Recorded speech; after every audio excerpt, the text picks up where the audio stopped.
음, 일단 저는 여기, 잠깐만요. 여기 여기 23쪽에 이 책을 보면은 이게 글 정 선생이 읽고 쓰기 적이 없었다. 할 때 이렇게 남이 글을 대신 짓고 써주는 게 법에 어긋나는 일이라고 하는데 자기는 이 일이 옳다고 생각하는지 왜 그렇게 생각하는지 그럼 물어보고 싶었는데 저는 일단 이게 옳지 않다고 생각을 하는 게 이 무렵에 글 잘하는 사람한테 돈 줘서 대신 짓게 하는 그런 것보다 이 뇌물 줘서 통과하는 그런 게 있었다고 해도 그건 약간 그냥 정당화고 결국 잘못은 맞으니까 별로 옳지 않았다고 생각합니다. 지우는요? 아, 근데 저 끊겨가지고 어디에 하는지 못 들었어요. 자, 그, 민성아, 지금 민성이가 갖고 있는 책이 이거야, 이거야? 그, 이거. 그래서 다 승민이하고 지우하고 갖고 있는 책이 좀 다를 수 있네. 달라서 그래서 아마 민성이하고 승민이하고 쪽수가 같고 지우하고 쪽수가 달라서 그 상황을 좀 설명을 해줘야 될 것 같아, 민성이가. 그니까 이게, 이 김구 선생님 예전 이름이 창암이고, 이 창암이, 창암 맞나? 맞아, 창아. 아무튼, 이 창암이 예전에 과거가 열렸을 때, 그 글은 어떤 선생이 짓고, 아버지 이름으로 이 글을 올렸잖아요. 과거에, 이 글을.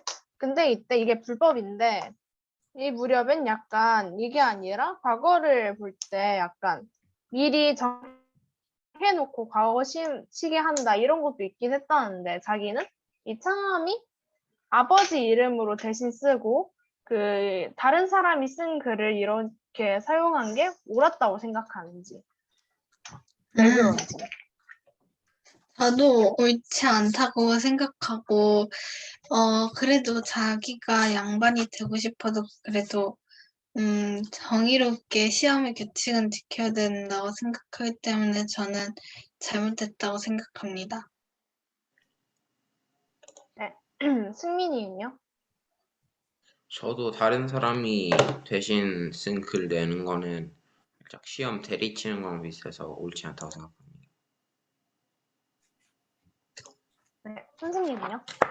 네, 저도 뭐 백범 김구에 대해서 우리가 사실은 되게 존경하는 어떤 그러한 분들이 많이 있는데 백범 김구의 위인전을 읽으면서 몇 가지 좀 이해 안 되는 그런 부분들이 있었는데 그중에 이해 안 되는 부분들 중에 하나가 바로 요 그 과거 시험 치르는 것들에 대해서 명백하게 그 부정행위 물론 이제 그 당시 과거 시험이 뭐 이렇게 너무 혼탁한 어떤 그런 상황이 있지만 아무리 혼탁하다 하더라도 자기마저 그러한 그 잘못을 범한 것을 과연 정당화할 수 있는 건지 라는 부분에서 그래서 최소한 이 전기문을 쓴 그 신경림 선생님이 그런 점에서 보면은 좀 이렇게 미화 좋은 것만 이렇게 막 좋게 꾸미려고 하지 아니하고 그냥 있는 그대로 드러내는 전기문이었다는 점에서 다른 전기문 같은 경우는 보통 부끄러운 일, 뭐 잘못된 일은 다 숨기거나 아예 거론하지 않거나 아니면 그 사람 편에 서서 미화해 쓰는 어떤 그런 경우가 있는데 물론 여기도 이제 뭐 막 그 잘못을 꾸짖거나 하진 않았지만 어쨌든 그 있는 잘못된 사실 자체를 드러냈다는 점에서 의미가 있지 않나 싶은 뭐 그런 생각을 합니다. 그래서 어쨌든 되게 좀 이해 안 되는 부분들은 일단은 대리 시험을 부탁했다는 거 첫 번째. 자기 그 선생님한테 선생님이 대신 시험을 치러주게 쳐주세요라고 부탁했던 것 자체가 첫 번째 잘못. 그 두 번째는 근데 또 거기다 이상하게 효도하는 마음이 생겼는지 그런데 대리 시험을 우리 아버지 이름으로 해주세요. 우리 아버지가 벼슬할 수 있게 해주세요. 라는 식으로 이렇게 했다는 점에서 상당히 좀 이렇게 혼란스러웠고 결과적으로 실패했기 때문에 또 그걸 또 어떻게 문제 삼아야 되는지 잘 모르겠습니다. 네. 어, 어디냐. 그 다음에 여기 이 김창수가 그러니까 김구 선생님이 예전에 또 명성황후를 시해했다고 이 일본 어떤 무사를 죽인 적이 있었는데 이 일에 대해서는 어떻게 옳다고 생각하냐 그르게 생각하냐 그런 걸 좀 물어보고 싶었는데 저는 일단 그렇게 안 하면은 이 일이 잘 끝날 일이었긴 하겠지만 사실 너무 조금 무모했다고는 생각이 같이 들었어요. 지우는요? 저도 이렇게, 이거는 너무 섣부른 행동이고, 사실 명성황후를 시해한 사람이 아닐 수도 있는데, 그냥 일본 사람일 수도 있는데, 사실 그냥 일본 사람을 죽이는 것도 저는 문제가 된다고 생각하기 때문에, 저는, 문제가 된다고 생각합니다. 네, 승민이는요?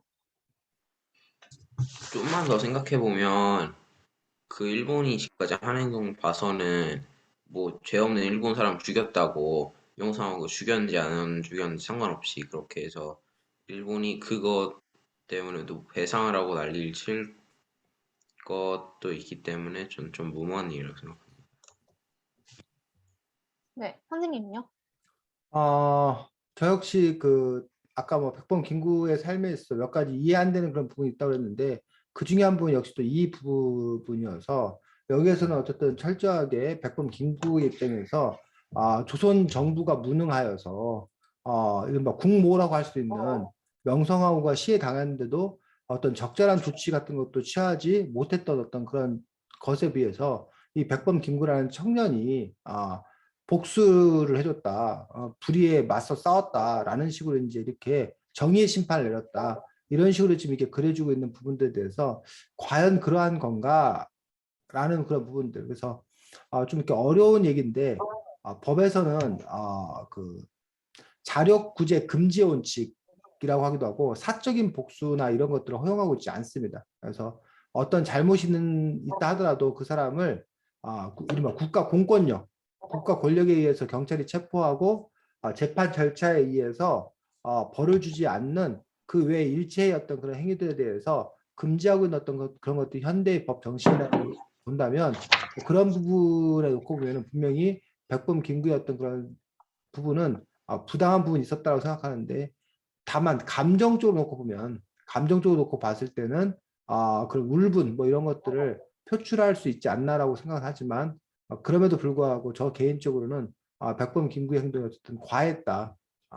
충분한 어떤 그런 조사나 이런 것도 없이 사람을 죽인 것은 너무 과하지 않았나라고 생각이 들고 또 그러한 것들이 백범 김구의 어떤 그런 물론 뭐 그 이후에 감옥에 갇힌 다음에 뭐 탈옥을 하고 뭐 이렇게 해서 그 이후의 삶을 펼치긴 했지만 어쨌든 자기가 어떤 그 일을 하는 데 있어서 한 사람 죽이고 끝나는 어떤 그런 일을 하는 게 아니라 나중에 백범 김구는 민족의 지도자로서 성장해 나가는데 자칫 잘못했다면 그냥 그 한 사람 죽이고 그걸로 그냥 이렇게 뭐 사형당하는 걸로 끝날 수도 있었던 그런 부분에서 좀 성급하지 않았나라는 생각을 합니다.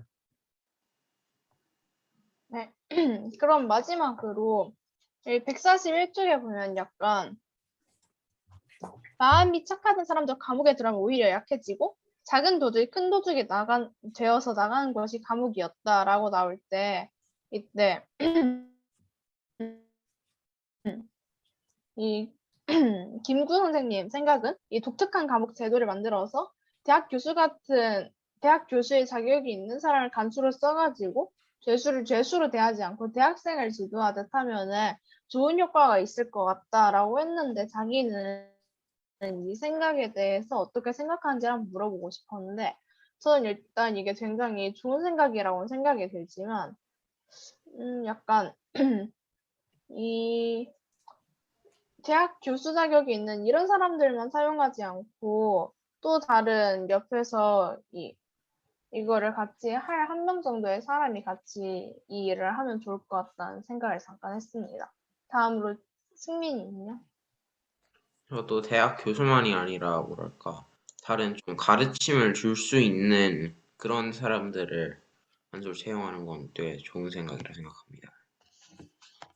네. 다음으로 선생님은요? 나? 네. 지우 얘기했나? 그냥 저는 어차피 다시 생각해 보겠습니다라고 말하려고 했기 때문에 그냥 선생님 해주세요.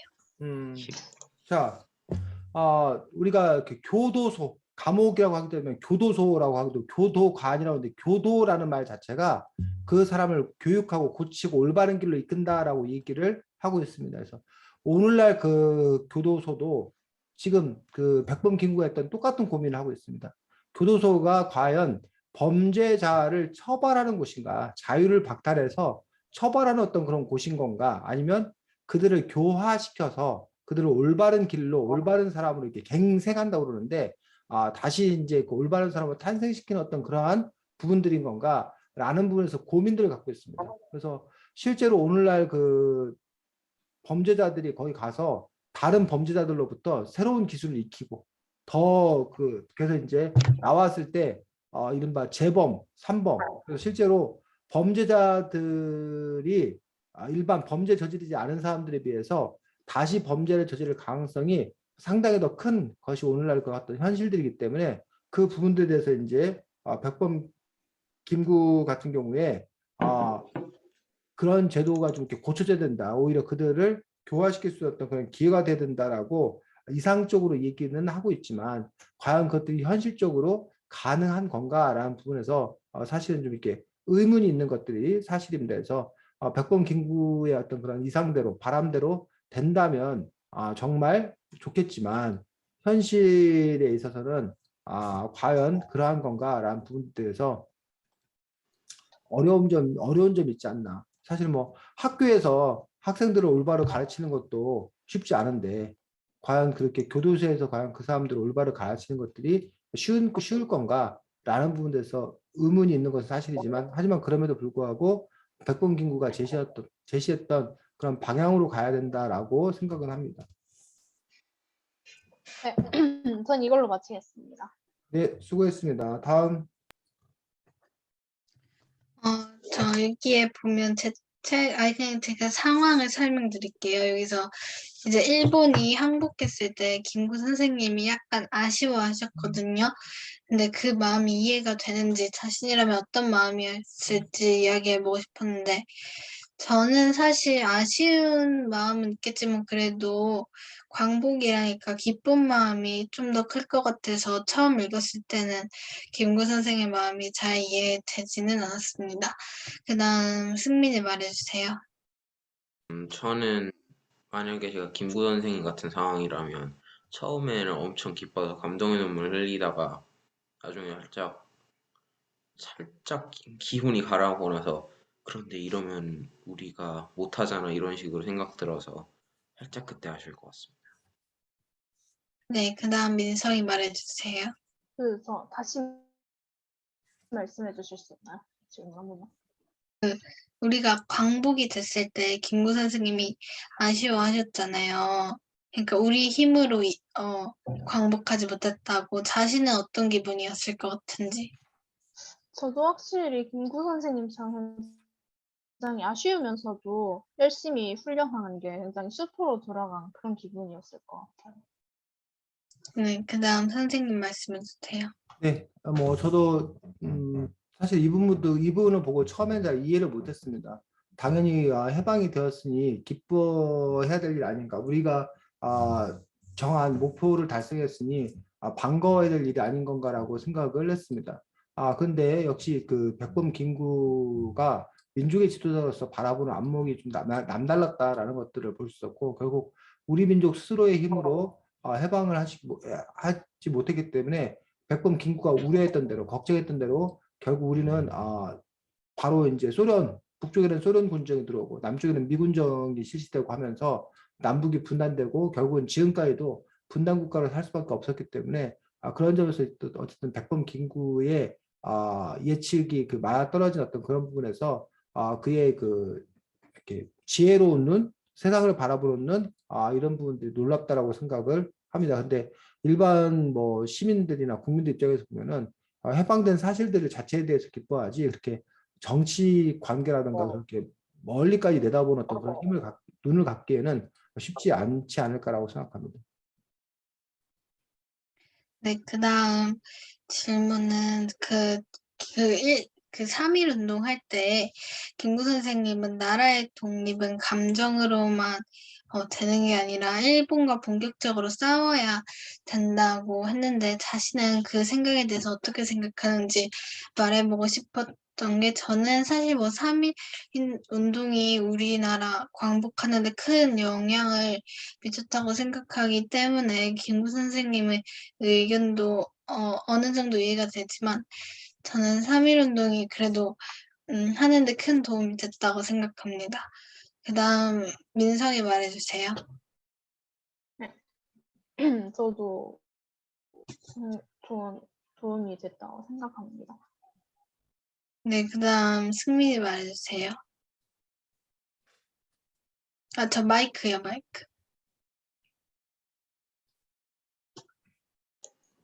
저도 도움이 됐다 생각합니다. 그다음 선생님 말씀해 주세요. 저는 뭐 3.1 독립 만세 운동과 관련되어서 백범 김구의 입장에 동의를 하는 편들입니다. 여러분의 주장처럼 3.1 독립 만세 운동이 큰 도움이 됐더라면 3.1 독립 만세 운동은 1919년에 일어난 일이고 우리가 해방된 건 1945년인데 큰 도움의 결과가 무려 26년 후에 나타났다라고 하는 것들이 과연 어떤 근거가 있는지 알기가 좀 어려운 어떤 그런 부분을 갖고 있습니다. 물론 3.1 독립 만세 운동을 통해서 그 전에 일본이 이른바 헌병 통치, 헌병을 동원해서 무지막지하게 우리들을 통치했던 데 비해서 우리가 최소한 독립을 요구한다는 걸 세계 만방에 얘기함으로써 일본의 어떤 그런 통치 방식이 문화 통치 좀 부드러운 방식으로 바뀌는 데 어떤 그런 역할을 했었고 그러면서 뭐 좀 약간의 그런 자유라던가 단체를 결성할 수 있고 그러면서 우리 민족 내부에 뭐 독립할 수 있다 어떤 그런 희망 뭐 이런 거를 꼽혔다는 점에서 3.1 독립 만세 운동이 갖는 의미는 있다고 생각합니다. 하지만 3.1 독립 만세 운동이 여기 아까 뭐 감정으로만 될 일이 아니다라고 했던 어떤 그런 부분들에 있어서 그 당시 어떤 국제 정세 속에서 그 우리가 독립 만세만 외치면 독립을 이루어줄 수 있을 거다라는 어떤 그런 생각들이 순진한 생각이었었고 그 당시 세계 정세가 돌아가는 것을 정확하게 알지 못했던 어떤 그런 부분이기 때문에 그런 부분에서 분명히 한계는 있을 수밖에 없지 않았나라고 생각이 들기 때문에 그런 점에서는 백범 김구의 어떤 그런 생각이 더 결과적으로는 올바른 생각이었다고 봅니다. 네, 전 여기서 마치도록 하겠습니다. 네, 지금 지우가 얘기했던 그 부분들 나온 김에 그 얘기를 조금만 더 하고 그리고 나서 다음 이어서 승민이 얘기로 넘어갈 수 있도록 하겠습니다.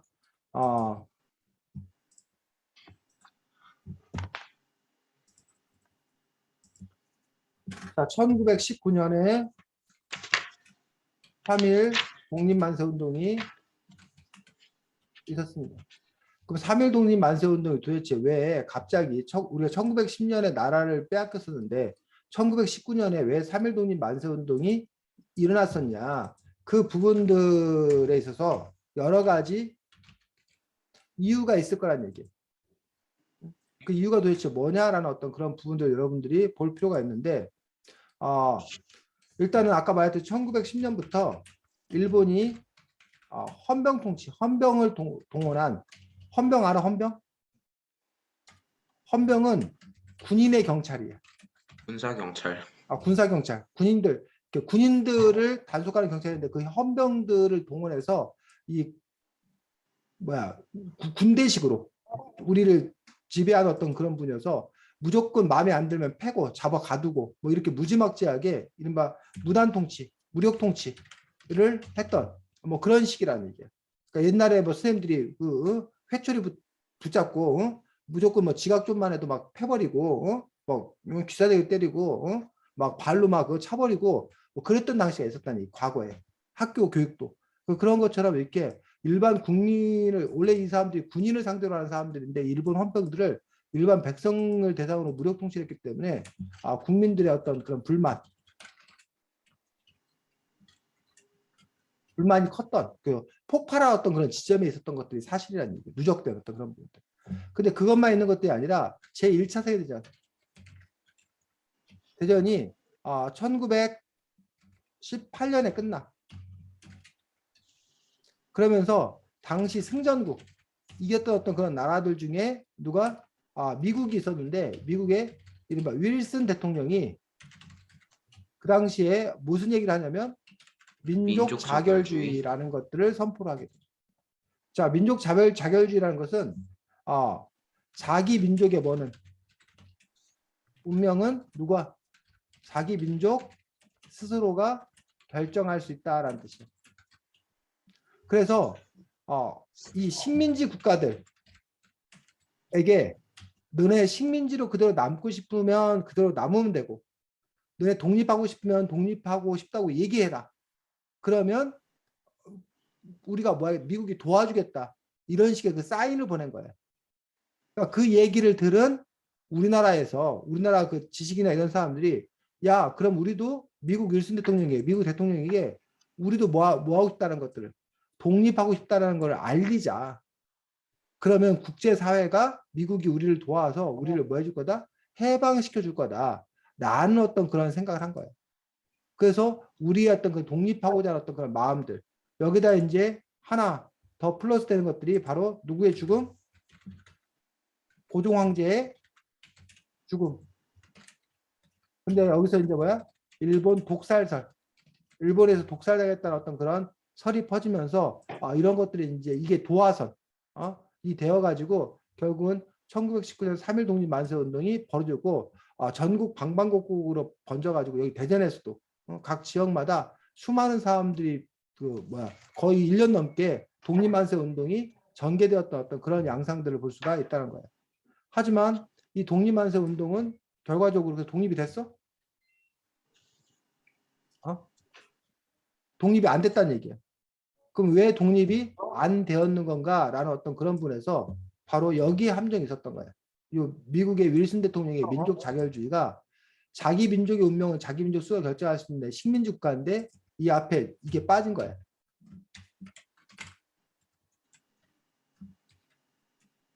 뭐가 빠졌다고? 패전 국가의 식민지들의 식민지를 대상으로 하는 거예요. 즉 당시에 제1차 대전이라는 것 자체가 결국은 그 제국주의 국가들이 식민지를 둘러싸고 뭐였다가 충돌했던 어떤 그런 부분이에요. 즉 민석이가 식민지를 많이 갖고 있어. 승민이도 식민지를 많이 갖고 있어. 근데 지우가 보니까 자기도 좀 갖고 싶은데 지우는 가질 게 없어. 그러니까 민성이 승민이 덤벼 하고 지우가 뭐 한 거야? 민성이 승민이하고 맞서 싸운 거야. 왜? 민성이 승민이가 갖고 있는 식민지를 뭐 하려고? 뺏으려고. 그런데 오히려 뭐해? 지우가 얻어 터진 거야. 그래갖고 지우가 얻어 터져서 지우가 갖고 있던 식민지마저도 승민이가 그런 거지. 야, 식민지 국가들 너네 지우한테 계속 식민지를 있고 싶으면 있고 안 그러면 해방되고 싶으면 독립하고 싶으면 얘기해. 독립시켜줄게.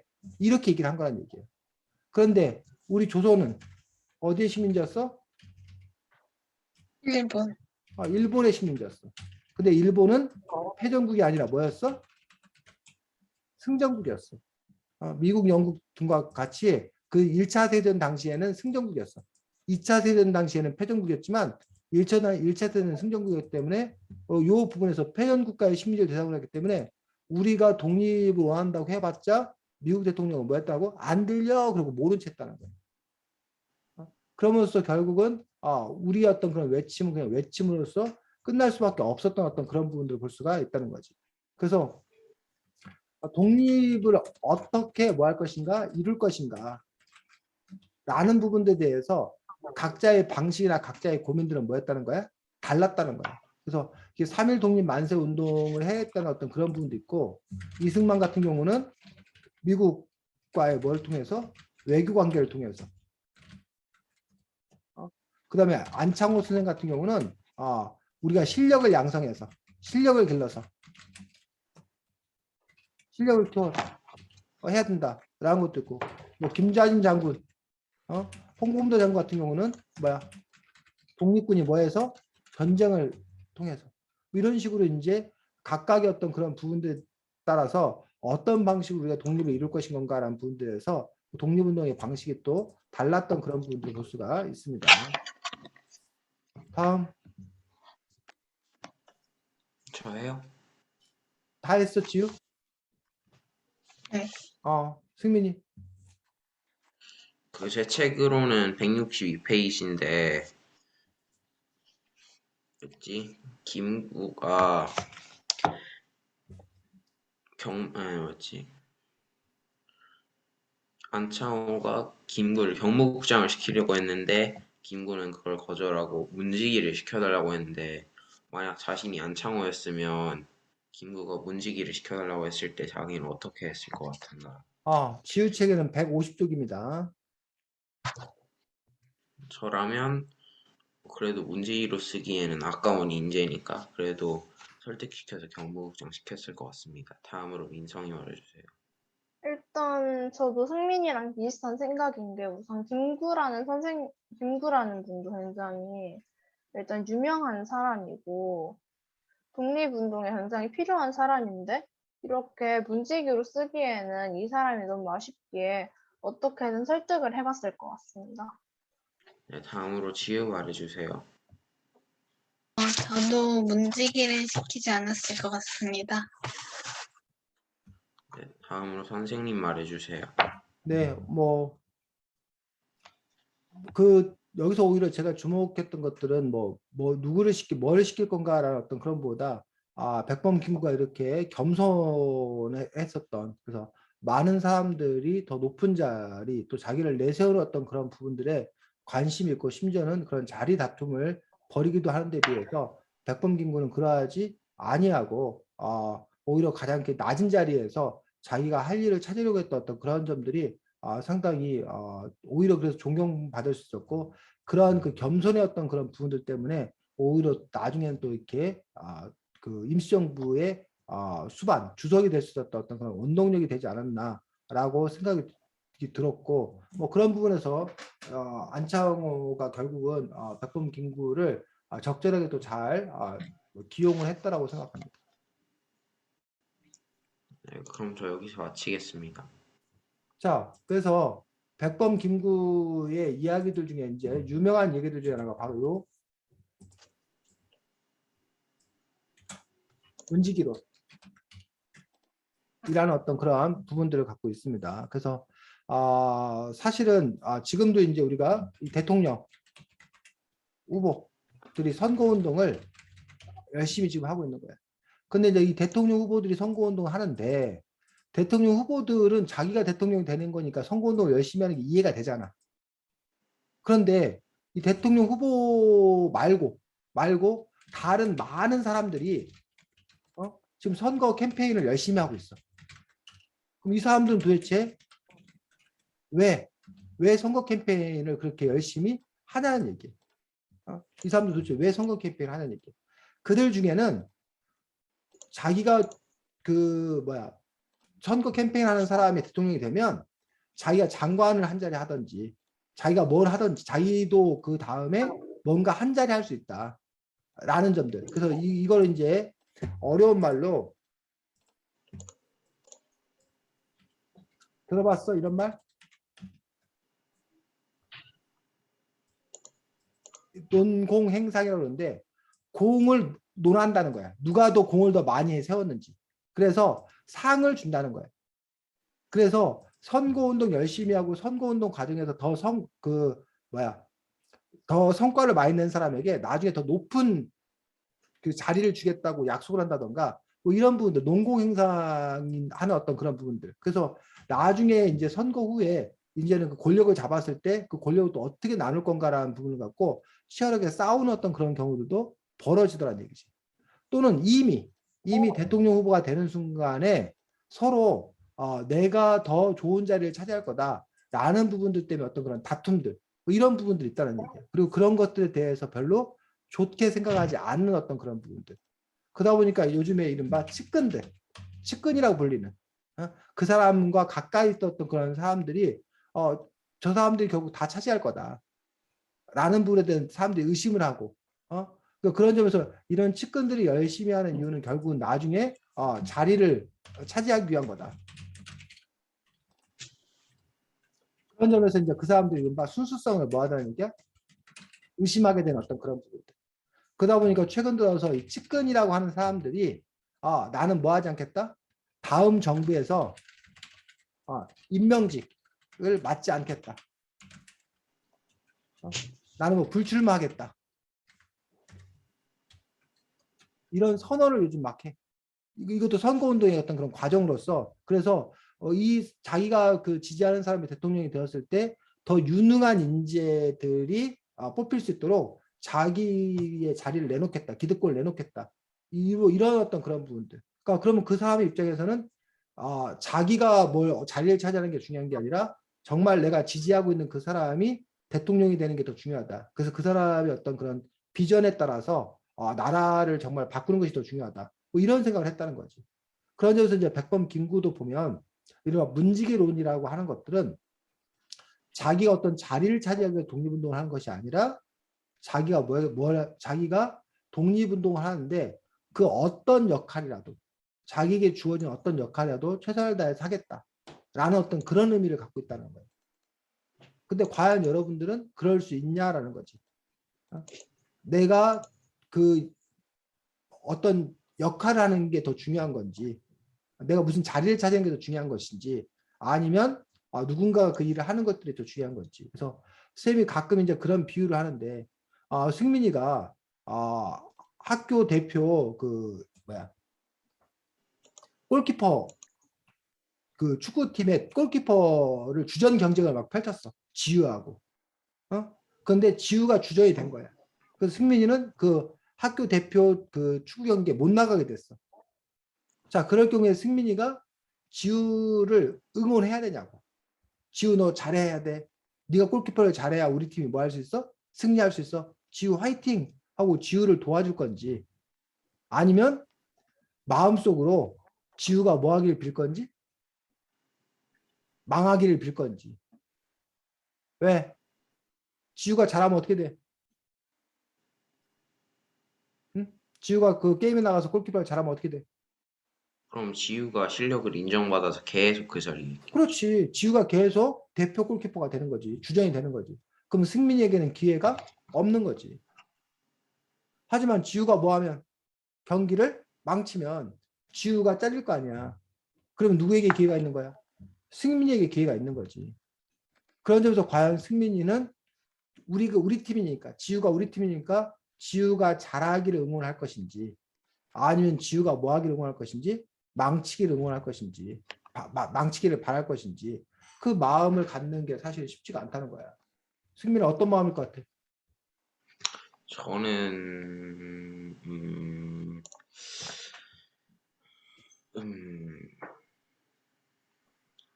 어, 지우는 어떤 마음일 것 같아? 말하면 욕먹을 것 같아서 욕먹을 것 안 같아서. 말하겠습니다. 지우는 어떤 마음일 것 같아? 저는 승민 입장이요. 제 입장이요. 어쨌든 아니 네가 지금 주전이 아니야 후보야. 그러면 주전 그러면은 망하길 바라죠. 망하기를 바라겠다. 너에게 기회가 있어야 되니까. 민성이는 망하길 비는 것도 애매하고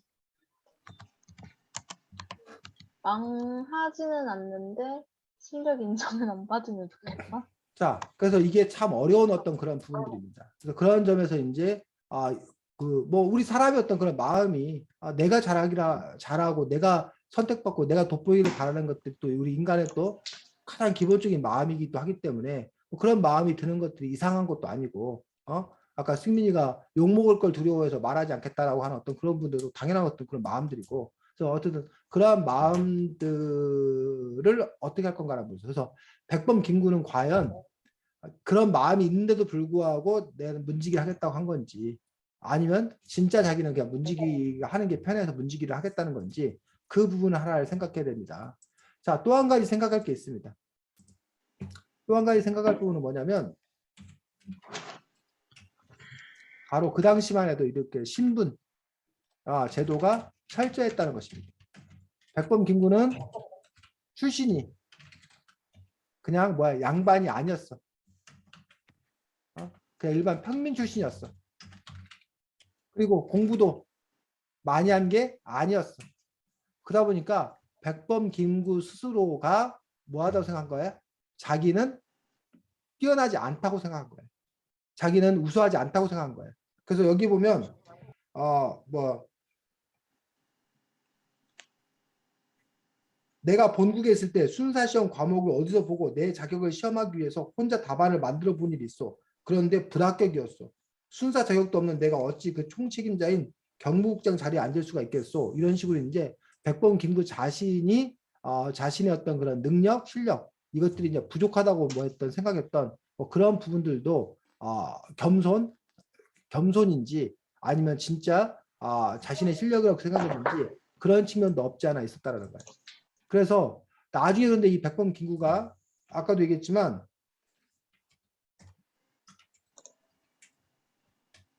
오히려 그 임시정부의 주석, 뭐 국무령, 그 당시에는 국무령이라고 하는데 국무령에 오를 수 있었어. 왜 백범 김구가 임시정부의 주석 국무령에 오를 수 있었나? 그 비결, 그 이유가 무엇이었나?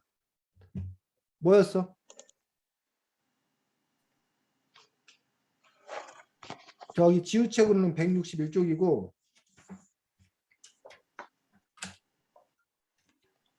승민이하고 누구야? 민석이 책으로는 이게 170쪽? 170쪽. 170쪽이고 지우책으로는 161쪽이고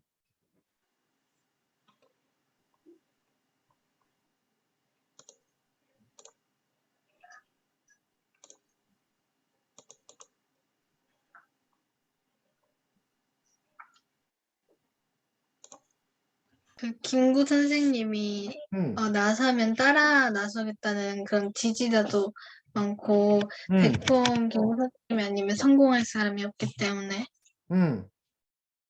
그렇지. 지금 지우가 그 부분을 찾아서 읽어줬는데 일단은 백범 김구가 그동안 맡은 역할을 통해서 자신의 능력을 내보인 점 또는 백범 김구의 뭐 인품 때문에 백범 김구를 따르려는 사람들 있었다는 것들 뭐 이런 점들이 이제 백범 김구가 이렇게 국무령에 오를 수 있었던 중요한 요인들 중에 하나의 분명한 사실이에요. 근데 사실은 이것뿐만 있는 게 아니라 당시의 독립운동 가들 사이에서 이른바 파벌이라는 게 있었다는 거예요. 누구파 이런 식으로. 그러니까 이쪽에는 민성파가 있고 이쪽에는 승민파가 있는 거예요. 그래서 민성파에서는 민성이가 우두머리가 되고 싶어요. 근데 누가 반대해? 승민파가 반대. 민성이가 우두머리가 되는 거에 대해서. 그때 이번에는 승민이가 우두머리가 되겠다는 거야. 누가 반대해? 민성파에서 반대해. 그러니까 이거 국무령을 대표를 뽑을 수가 없는 거야. 우두머리를 뽑을 수가 없는 거야. 그러니까 이제 뭐야? 민성파하고 승민파에서 둘이 그 세력이 팽팽하니까 둘 중에 하나로 뽑을 수는 없는 거야. 그랬더니 그러면 승민파도 아니고 민성파도 아닌 누구? 지우를 하자. 지우를 시키자. 라고 하면 민성파도 뭐하지 않고 반대하지 않고 승민파도 반대하지 않을 거란 얘기야. 그 바람에 민성파나 승민파에 속하지 않는 지우가 뭐가 되는 경우가 있어? 우두머리가 되는 어떤 그런 경우가 있다는 거지. 그래서 그 부분들은 지금도 마찬가지야. 지금도 승민파가 절대 다수를 차지하고 힘을 발휘하면 그냥 승민이가 우두머리가 돼. 어느 한 그룹이 절대적인 힘을 갖고 있으면. 그런데 세력들 간에 그 세력이 뭐하면 팽팽하면 어느 한쪽으로 기울지 못해. 그러면 그 양쪽에서 차지를 못하니까 그러면 중립지대에 있는 사람을 뭐하더란 얘기야? 대신 내세우는 어떤 그런 부분들. 그래서 어떤 세력의 어떤 그런 균형들 이런 것들을 맞춰 나가는 어떤 그런 방법들도 있더라는 거예요. 그런 방법들도 있더라는 거지. 그래서 그러한 점에 있어서 이 당시 어떤 백범 김구가 그런 점에서 어느 특정한 어떤 그런 부분들에 휩쓸려 있지 않았던 그 부분들이 결국은 백범 김구가 국무령에 오를 수 있었던 어떤 그런 부분들이었고 또 한 가지 이유는 당시에 독립운동이 지지분이했어. 매우 힘들었어. 쉽게 말해서 먹을 게 없었어. 고생만 하게 생겼어. 그러니까 별로 뭐해? 하려는 사람들이 없는 거야. 그러니까 결국은 누구에게? 백범, 김구에게 그 역할들이 주어진 어떤 그런 부분들. 그래서 실제로 보면은 대통령을 서로 하려고 그래. 그 이유는 대통령이 뭐 권력이 뭐하기 때문에 크기 때문에 서로 하려고 그래. 근데 요즘에 학교 담임 6학년 담임을 서로 안 하려고 그러는데 선생님들이 중학교 담임쌤을 서로 안 하려고 한대. 왜? 담임이 됐는데 옛날에는 담임쌤에 대한 존경, 그리고 뭐 여러 가지 대우 뭐 이런 게 있었다는 얘기야. 근데 요즘에는 애들이 맨날 뭐 하고 말썽 부리고 사고 치고 말을 안 듣고 막 하니까 스트레스는 엄청 쌓이고 일은 많고 그러다 보니까 그 일을 굳이 뭐해 하려는 어떤 그런 사람들이 별로 없어진다는 얘기야. 그러니까 그런 점에서 이제 그럴 때는 이제 뭐야 내가 하겠습니다라면은 그 사람한테 오히려 고맙다고 그러고 오히려 제발 해주세요. 당신이 제발 해주세요. 라고 하는 어떤 그런 부분들도 존재하다는 거지. 그래서 그 당시 어떤 그런 이 국무령 독립운동 독립 임시정부 어떤 그런 부분들이 당시에 여러 가지 어려움들이 있었기 때문에 그 어려움들을 해결해가는 어떤 그런 사람으로서 백범 김구가 선택되었진 또 그런 측면들도 갖고 있는 것들 볼 수가 있습니다. 승리 다 했어? 네. 자, 백범 김구는 우리나라 정치 지도자들이 상당히 존경하는 그런 인물로서 백범 김구를 손꼽는 경우가 아주 많이 있는 것들을 볼 수가 있습니다. 그래서 뭐 여러분들은 백범 김구를 보면서 백범 김구에 대한 전체적인 어떤 인물평이라고 해야 되나? 인물평을 했을 때 백범 김구는 자기에게 어떤 사람으로 보여지는지 뭐 백범 김구의 어떤 그 삶 속에서 여러분들이 가장 인상적으로 보여지는 어떤 그런 대목들, 부분들은 무엇인지 그런 부분에 대해서 우리가 함께 또 이야기를 먼저 나눠보도록 하겠습니다. 승민이부터 얘기해볼까? 네. 인상 깊었던 부분이라 그런 거요? 너가 백범 김구에 대해서 인물평을 하자면 승민이가 바라본 백범 김구는 어떤 사람이라고 얘기할 수 있는지 뭐 백범 김구의 삶에 있어서 너에게 가장 인상적인 부분은 무엇이었는지를 얘기해 보자고. 인물 평을 전체적으로 해보자면 꽤 어려운데 잠깐만 더 생각을 해볼게. 민성이. 일단 백범 김구는 약간 자신의 신념이 굳고 애국심이 강한 그런 사람? 그렇게 생각해요, 일단. 백범 김구를. 뭐 백범 김구의 삶 속에서 가장 인상적인 부분. 가장 인상 깊은 내용은 역시 그 명성황후를 시해했다면서 일본 무사를 죽인 거? 지우.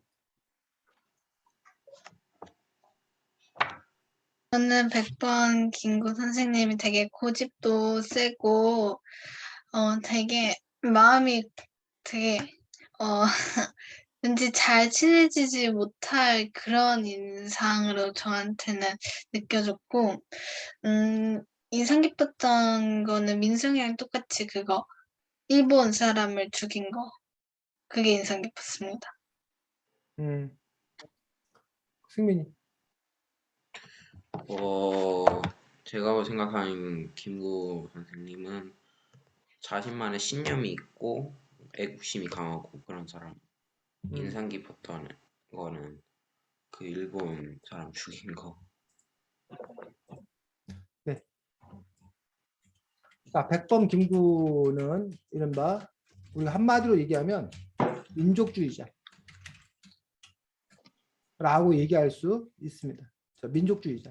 민족주의자라는 것들은 말 그대로 우리 민족이 잘 사는 것이 가장 중요하다고 생각합니다. 반면에 여러분들 김일성 같은 경우는 뭐야? 공산주의자예요. 자, 김일성도 물론 뭐 이렇게 논란이 있습니다. 김일성이 독립운동을 했냐, 뭐 가짜 김일성이다, 뭐 이런 거지만 역사적으로는 김일성도 뭐였다고 그래? 독립운동을 한 걸로 나옵니다. 근데 그도 독립을 바랐지만 그는 독립한 조선이 뭐야 된다는 거야? 공산주의 국가여야 된다는 거야. 사회주의. 그냥 독립만 하는 건 의미가 없고 공산주의 국가로의 독립이기 때문에 공산주의가 우선이에요. 자, 그에 비해서 누구? 이승만도 역시 독립운동을 한 거야. 근데 그는 반공주의자였어, 오히려. 공산주의에 반대해서 이른바 자유시장주의자. 그래서 만약에 공산 정권으로 우리나라가 독립을 한다면 이승만은 뭐 한 거야? 싫은 거야. 응? 자유시장, 자유민주주의가 뿌리내는 그런 나라로 독립을 한다고 생각한 거야. 이승만은 쉽게 말하면. 그걸 더 우선시 여긴 거야. 반면 백범 김구는 물론 백범 김구가 공산주의자는 아니야. 하지만 만약 백범 김구에게 분단을 택할래, 공산주의로라도 독립된 국가로 택할래라고 한다면 뭐 선생님이 물론 정확하게 알 수 없지만 백범 김구는 공산주의로라도 통일된 민족국가로 하자고 할 가능성도 있다는 거야. 물론 백범 김구가 그런 주장을 한 적은 없어. 백범 김구는 이른바 우파 민족주의자라고 얘기했던 어떤 그런 부분들인데, 그래서 백범 김구는 어쨌든 우리 민족의 독립이라든가 이런 것들을 최우선했던 거야. 그래서 지금 쌤이 이 얘기를 왜 하느냐. 자, 해방이 됐어. 남쪽은 미군정이 들어와서 자유민주주의 국가를, 시장주의 국가를 세우려고 그런 거야. 자본주의, 시장주의. 반면 북한에는 소련이 들어와서 공산주의 국가를 수립하려고 했던 거예요. 그래서 미 군정이 누구랑 손잡은 거야? 이승만과 손잡은 거야. 소련은 누구랑 손잡은 거야? 김일성과 손잡은 거야. 그리고 그 점에 있어서 김구는 뭐 한다는 거야? 남북이 단일 국가를 만들어야 된다고 주장했다. 그래서 당시에 백범 김구가 한 일이 뭐야?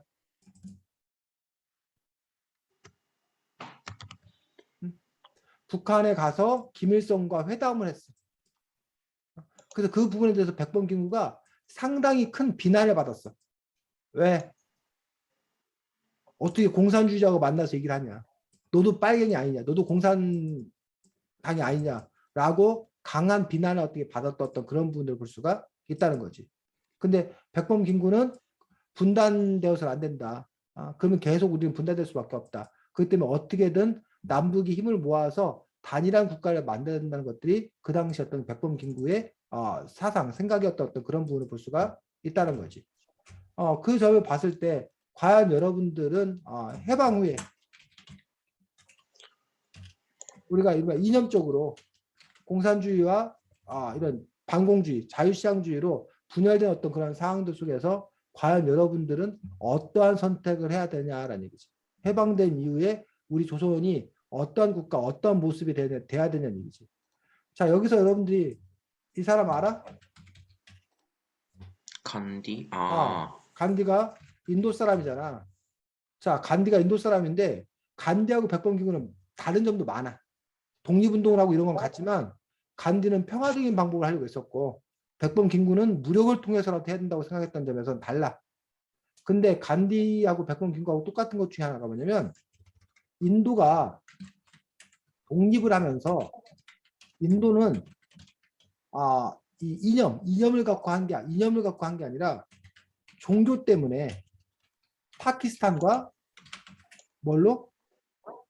인도로 분리 독립이 돼.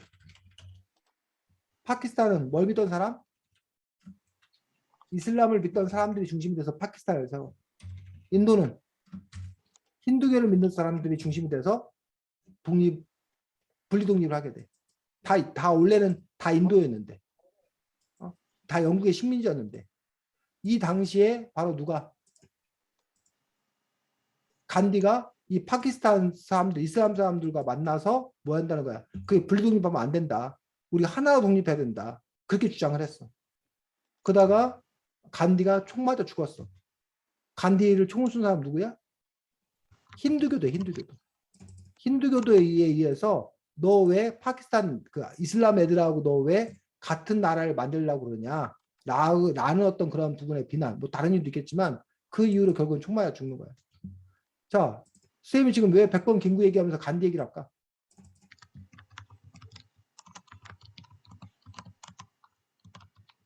간디 얘기를 한 이유가 뭐야? 선생님 지금 이 얘기를 왜 했을까? 어떤 점이 비슷한 거야? 다른 쪽, 그 분단한 것도 비슷한데, 분단했을 때 적쪽이랑 같이 이야기한 그런 상황. 그리고 그 이유 때문에 백범 김구가 뭐해? 똑같이 간디처럼 총 맞아 죽잖아. 근데 그 백범 김구를 뭐 한 사람이 죽인 사람이 공산주의 뭐 이쪽이 아니라는 거야. 우파 쪽. 예. 왜 너가 북한 쪽하고 뭐 하느냐? 내통하느냐? 그러면서 우리 어떤 그 자유민주주의 국가 건설이 어떤다 방해가 된다라는 어떤 그런 이유로 백범 김구를 총으로 쏴서 죽이게 되는. 그래서 백범 김구를 를 죽인 사람이 누구야? 안두희인데 그냥 그 안두희라는 사람이 죽였다. 근데 그 배우 왜 죽였나? 그 배우는 누군가? 이런 부분들이 아직까지 뭐야? 역사적 사실로 밝혀지고 있지는 않는 거야. 다만 의심하는데 바로 그 뒷 배경에는 누가 있을 거다? 누구를 의심하는 거야? 이승만? 이승만 정권이 있을 거다. 당시에 이승만 정권이 자기들 방식으로 일을 처리하는데 백범 김구가 자꾸 딴지거니까 눈에 가시없고 그래서 백범 김구를 제거한 거 아닌 건가?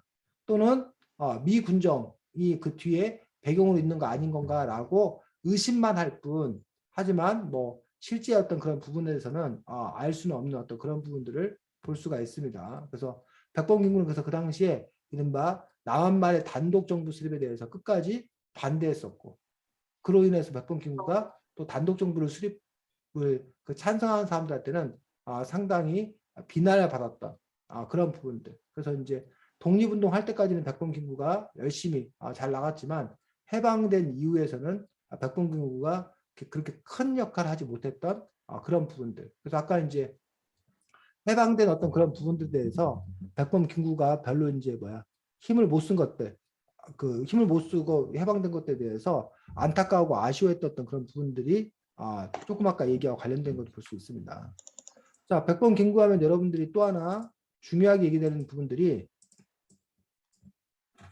이겁니다. 한인 애국단이 뭐야?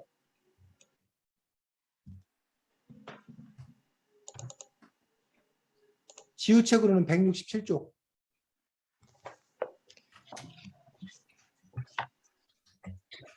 이거 승민이하고 민성이 책으로는 173쪽, 175쪽.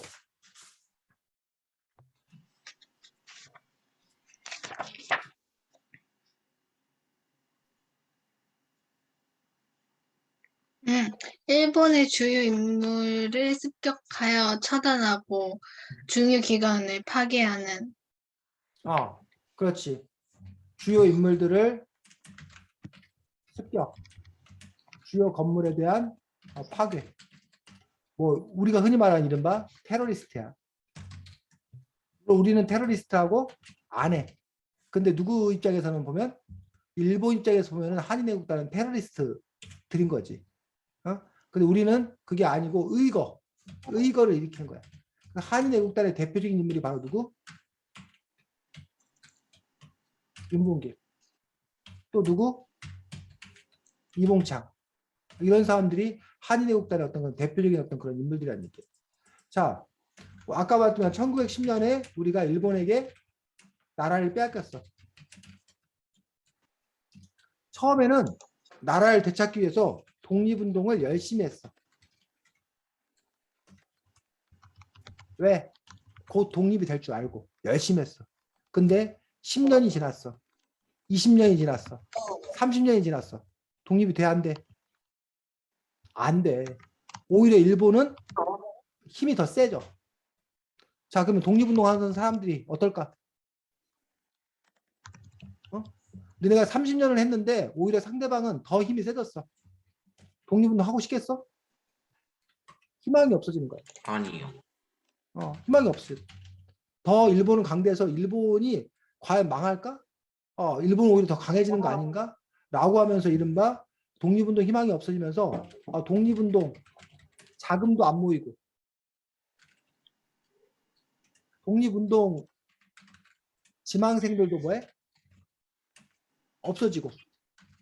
그래서 그 독립운동이 더 축소되는 거야. 더 움츠러드는 거야. 독립운동이 더 움츠러드니까 뭘 하려는 사람도 움츠러드니까 더 활동도 안 하고 활동도 안 하니까 더 움츠러들고 이런 것들이 악순환이 된 어떤 그런 부분들. 그래서 이런 부분들에 대해서 아까 지우가 읽었던 부분들이 독립운동의 활기를 불어넣는다 라는 표현을 썼는데 윤봉길이 바로 훈코공원에 폭탄을 던짐으로써 일본군들에게 큰 타격을 주고 그것들이 이제 대대적으로 보도되고 그러면 이제 그 국민들이 누군가는 어디선가 독립운동을 하고 있구나. 맞아. 우리 독립해야지. 라는 어떤 그 마음의 어떤 그런 불꽃들을 키워주는 어떤 그런 역할들. 그러면서 다시 독립운동 자금이 몰리고 다시 독립운동을 하겠다는 지망생들이 쏟아 들어오고 어떤 이러한 효과. 물론 일본에게 타격을 준 것도 효과가 있었어. 하지만 그 효과는 별로 미미했다는 거야. 왜? 대장 한 사람 죽였어. 그럼 일본이 무너져야 되는 게 아니라 다른 사람을 뭐 하면 돼? 대체하면 돼. 대장으로 또 다른 사람이 그 자리를 차지하는 거잖아. 그렇기 때문에 그 자체는 큰 변화가 없었지만 오히려 내부적인 어떤 그런 결속들 이런 부분에서 의미가 있었다는 거야. 또 하나는 중국 정부의 도움을 받는 계기가 되었어. 자, 이 윤봉길이 상하이 그 훈코공원인가? 선생님 이름이 정확히 생각 안 나는데 거기에서 이제 의거를 일으켰는데 일본이 전승 행사, 전쟁에서 승리한 기념한 행사, 중국과의 싸움에서 자기들이 이겼다고 전쟁에서 승리한 그 기념 행사를 중국 상하이 한복판에서 한 거야. 중국 사람들 입장에서는 너무나 그것들이 뭐 한 거야? 수치스러운 일이야. 화나는 일이야. 그런데 거기다가 윤봉길이 폭탄을 던져서 그걸 쑥대밭을 만든 거야. 그래서 이 중국의 당시에 우두머리였던 사람이 이른바 장제스, 우리가 보통 장개석이라고 하는 이 총통이 중국인 100만 명이 못할 일을 100만 명도 못한 일을 조선인 하나가 해냈다 라고 하면서 크게 칭찬하면서 당시 조선 그 임시정부에다가 뭐라는 거야? 독립자금도 주고 또 군사적 지원도 해주고 무기 지원도 해주고 그걸 약속을 해주고 그럼으로써 이 독립운동을 중국 땅에서 해가는데 아주 큰 기여를 했던 어떤 그런 부분들. 그리고 이 한인애국단을 바로 조직하고 그 일을 실행하는 어떤 그런 인물이 바로 누구였다는 거야? 백범 김구였기 때문에 백범 김구의 어떤 그 독립운동이라는 부분에서 그 임시정부를 잘 이끈 것도 백범 김구의 아주 중요한 업적 중에 하나지만 바로 이 한인애국단을 조직하고 그것들을 이렇게 활약했던 그런 부분들도 백범 김구의 어떤 그런 중요한 그런 부분이었던 것들을 볼 수가 있습니다. 그래서 뭐 그러한 점에서 이제 뭐 그런 운동 방식을 우리가 어떻게 볼 것인 건가 라는 부분은 또 다르게 우리가 논의해 볼 부분도 있겠지만 어쨌든 백범 김구가 우리나라 독립운동에서 차지한 어떤 그런 위치들 뭐 이런 부분은 상당히 컸었고 그래서 이른바 세 가지 소원이기도 유명하지. 하나님이 나에게 세 가지 소원을 물은다면 뭐라고 그래? 첫째는 어, 둘째도 대한 독립이요. 그렇지. 셋째도 대한 오로지 독립만 얘기했다. 그래서 자기가 독립된 정부에서 또 그 문지기론 얘기 나와. 독립된 정부에서 자기가 뭘 하는 게 자기 꿈이라는 거야? 문지기 하는 게 꿈이라는 거야. 독립된 정부에 대통령 하는 게 꿈이 아니라. 뭐 그런 부분에서 백범 김구의 어떤 그 인간적인 면모 이런 부분들도 우리가 엿볼 수 있는 게 아닌가 싶습니다. 다음 주에는 책이 모모입니다. 모모라는 미하엘 엔데의 책인데 여러분들 모모라는 책은 또 중학교 고등학교 가서도 여러분들이 또 볼 기회가 있을 거라고 생각이 드는데 모모라는 책을 통해서 여러분들이 인생이란 무엇인 건가 어떤 삶을 살아야 되는 건가에 대해서 또 생각해 볼 수 있는 그런 시간이 되었으면 좋겠다고 생각을 합니다. 자, 설날에 뭐 어떻게 지내? 지우는? 아무데도 안 가요. 방콕. 승민이는 저는 어디 갈 것 같은데 확실히 모르겠어요. 확실히 모를 것 같아. 너한테는 통보 안 해줘. 너는 그냥 끌려가는 거야. 민성이는 코로나 때문에 가기 싫다고 했는데 할머니 댁을 가야 될 것 같네요. 저기 안동이가 어디? 안동이요. 안동. 그래, 잘 다녀오고 조심해서. 자, 다음 주에 또 건강한 모습 보겠습니다. 새해 복 많이 받으십시오. 수고했습니다. 예. 어,